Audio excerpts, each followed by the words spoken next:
Hey, this is a small video on multibody of trailing arm with two camber links rare suspension system. So as you heard, it is a rare suspension system used in many vehicles and it is predominantly used in the BAJA ATV. A year back I posted the same video about doing a multibody analysis. So there I didn't had enough results for the simulation, and the analysis took long time to simulate itself on the PC.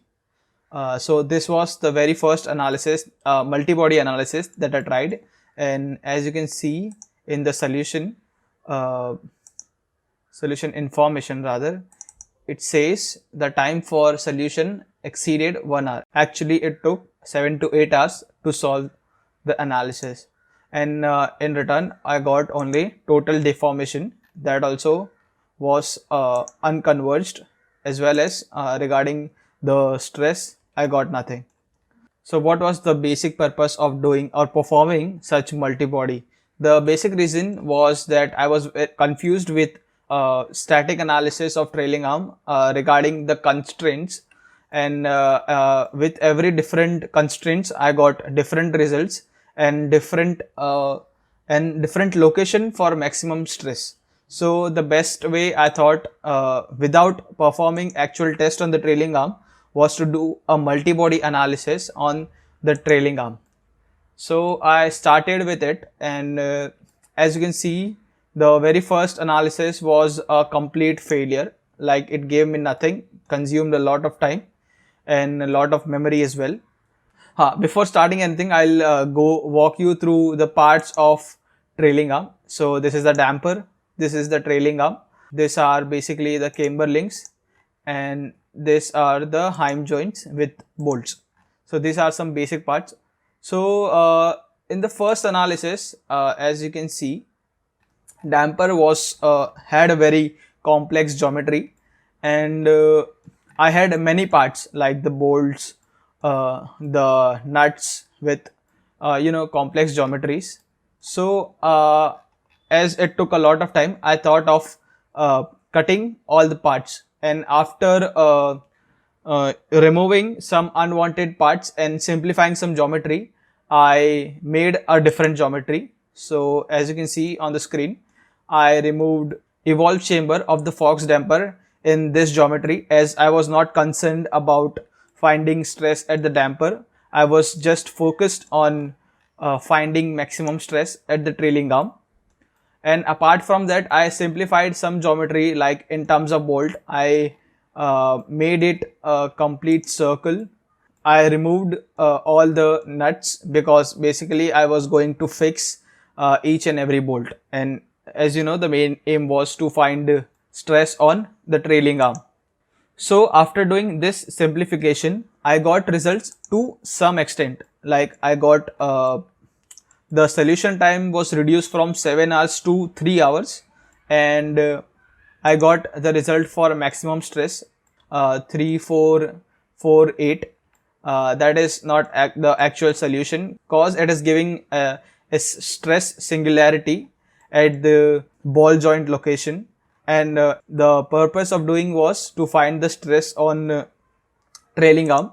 So as I was unable to see the maximum stress on trailing arm, so I just kept my result at a local region for the trailing arm. So as you can see, I got the maximum result of 40.475 at the trailing arm. And what were the constraints that I selected is basically I fixed all the spheres that were connected to the heim joint at the inner side. So I fixed the sphere at the front pivot, fixed the sphere of both the camber links, and fixed the sphere for the damper.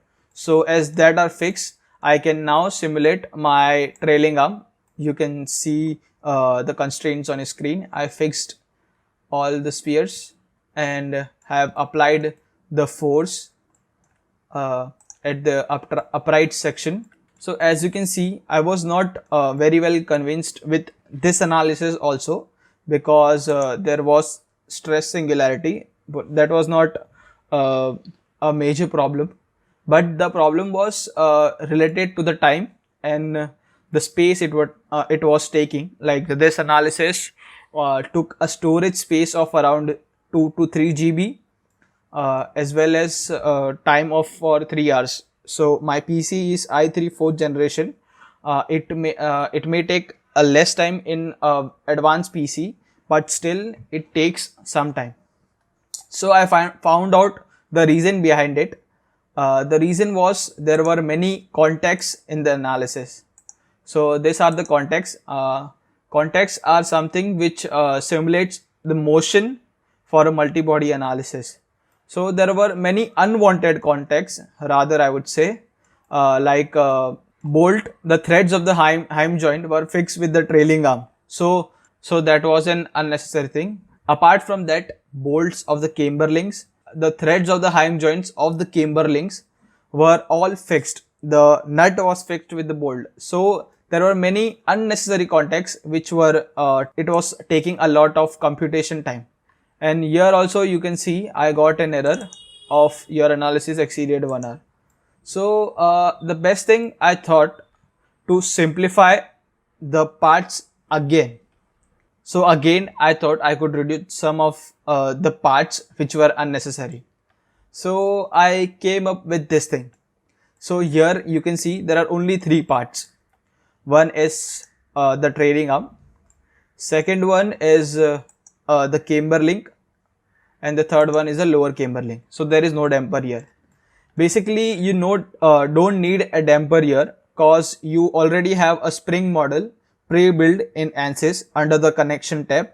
I'll show you in the later half of this video. And apart from that, to eliminate all the contexts of the bolts, the nuts, or the heim joints with the heim joint threads with the camber links, I made an integrated camber link and connected or assembled it with the trailing arm. So as you can see, this part, the ball of the heim is connected with trailing arm, and the heim itself is connected with camber link. Similarly, I did it for the lower portion also.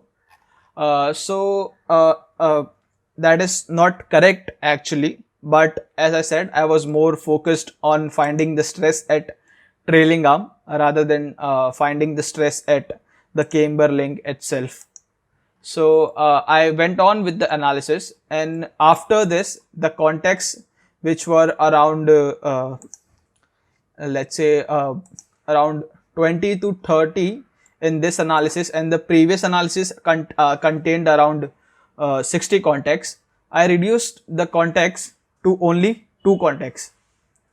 So this was my final analysis.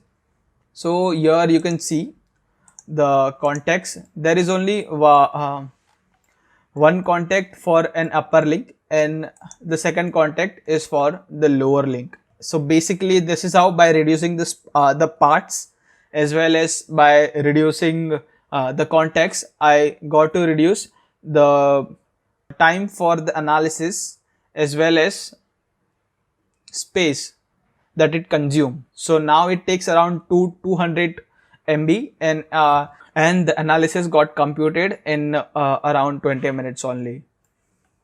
So this is how I did the analysis. Now I'll walk you through how I did the analysis. So the very first step is to reduce the parts and make your assembly. So you can make it on SolidWorks. That is not a big deal. And then you have to define the context. Okay. So after importing the assembly, the default context you would get in the analysis is bonded. Bonded means basically they are fixed. The part which is connected and the part which it is connected to, they both are fixed. So if you keep bonded, that means that camber link and the trailing arm both are fixed to each other. But that is not what you want to simulate. So you can change your context to whatever you want to include. So for my analysis, as I know, camber links and trailing arm, there is the heim joint actually provides smooth motion, relative motion between the two. So I thought to keep it at frictionless. So before jumping on to multi-body analysis, I had read the documentation related to context. So I would suggest you to do the same, and I'll be leaving a link in the description regarding context, like how to model context in Ansys. So for my analysis, I took it as frictionless. And for modeling the spring, as I said, you can model a spring via connection. So I went to insert and then springs. After that, you can see my spring. Lower part is connected, or the moving part you can say is connected to the damper bracket of the trailing arm, and upper part is kept as reference. That is the upper point of the damper, and the location is according to the hard point that was selected for the system. So this is how you model the spring. So after that, you have to input the value of your stiffness and damping constant. So the stiffness I have selected here is 60 kilonewton per meter. The units here are Newton per mm, so it's 60. And the damping constant is 2500 Newton second per meter. And again the values are in mm, so it's 2.5.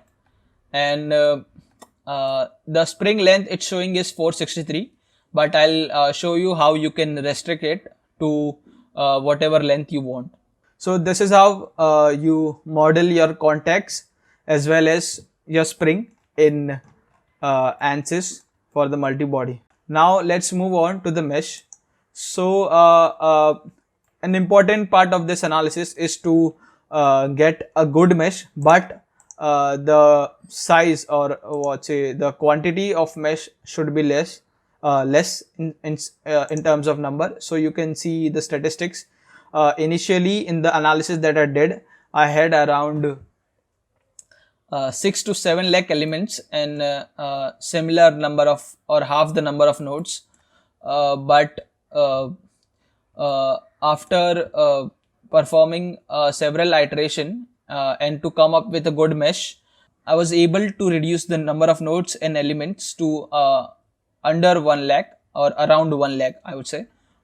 And the size function was proximity, curvature, and these were some of the numbers you can see. You can copy the same numbers, or you can change the mesh according to your analysis. And I would suggest to go on with a good mesh, because that will simulate your results. If you have good mesh, your results would be very good. So do keep focus on the meshing part. And now let's focus on the constraint part. So as you can see, the spring, in the spring model, I have already kept this point as the ground point, like it won't move, and this point as the movable point. For the camber links and trailing arm, I have given a remote displacement of translation as fixed, and rotation was free to move. As you can see on your screen, I have given 0 mm for x, y and z, and rotation of x, y and z I have kept free, like they are free to rotate, so it can simulate actual conditions. Similarly, for the lower camber link, I did the same. And for the front pivot also, I did the same thing, like took a face and did the same thing, like constrained it in XYZ and allowed to rotate it, because the design was in such a way that due to throughout the motion there was no one obstructing the heim joint, and that is how it was free to rotate. And at the upright, I have given a force of 1000 Newton bump force in the positive z direction, and behavior is deformable. That is like a default thing. And and the important part, as I said, the spring length was 463. So according to the ideal condition, it could compress completely, but as my Fox damper had only around 15 5 inches travel, that is around 125 mm in the longitudinal direction. So what I did, I gave a remote displacement to the lower damper bracket that it will be free to translate in x, y, and for the rotation also it is free to do anything, but in the z direction it is restricted itself to 80 mm, like above 80 mm it can't travel. And this is this actually happens when you run your car 80 mm vertically, and you can see it travels 5 inches in an inclined direction. So after finding the component of perfect z direction, I kept it to 80 mm. So this is how I had set up my analysis. So now everything is done, the meshing part, the contact part, and the constraint part. Now the main focus was on the solution. So you might see that I have not got a convert solution in this analysis also, but I had performed this analysis 3 to 4 months back, and I got good results, like the results were converged. I'll show you in the end, but that file got deleted, and that is why you are seeing the new file that I performed yesterday. So I'll run the simulation so that you know the simulation is exact. I'll change the colors basically.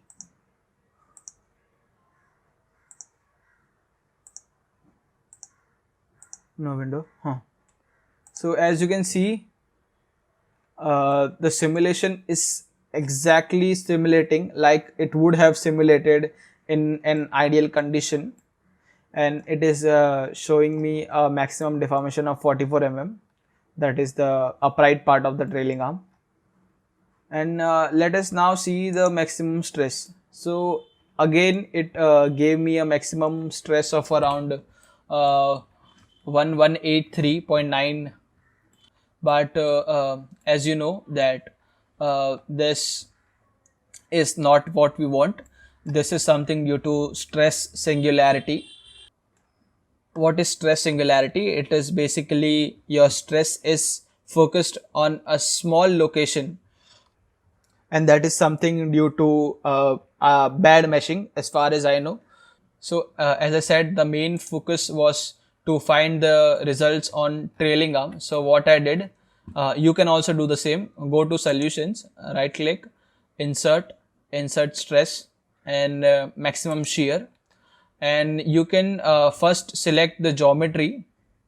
So I selected I'll select the faces of the trailing arm where I want to find the maximum stress. So I'll select all the faces.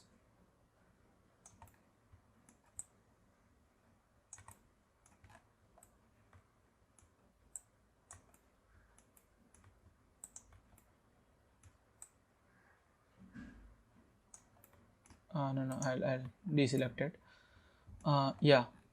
So I have selected all the faces, like the major faces. I'll select this also, and then for the geometry I'll click on this and apply. So so now I have set the focus of my results to this portion only, the red area portion, and then I will click on evaluate results. Okay, so this is how I get to focus on just some faces. So as you can see, I was more focused on the trailing arm part, so I got a maximum stress of around 89 in this region. The stress is unconverged. I would so that is not correct actually. The stress would be a little higher also. That is due to the unconvergence is due to bad meshing, and as I told you, I'd found correct meshing for my part after doing many iteration, but the file got deleted, so I'm unable to show you now, but I'll show you the results. And this is how I would say you could conduct your multi-body analysis for rear suspension system, or in general any system. One of my senior also did it for the front suspension system. So that was it for this video, and I have something else for you also. I'll show you the results first of the analysis that I conducted. So as you can see on your screen, you have the results of trailing arm analysis, multi-body of trailing arm analysis. And this one is the deformation, that one was max shear stress. And I would also like to tell you that me and my friend Shlok have published a paper on trailing arm suspension system with two links. So I'm leaving the link in the description. You can find our paper on ResearchGate. And as our main goal for the competition was building an all-terrain vehicle, so the suspension is designed for the same. So you can find the paper. I have included each and everything throughout the competition that I conducted research on. And as usual, if you like the video and you thought it was helpful, you could share it with someone. And if you have any doubts, I'm leaving my Instagram account in the description. Subscribe my channel, and thanks for watching.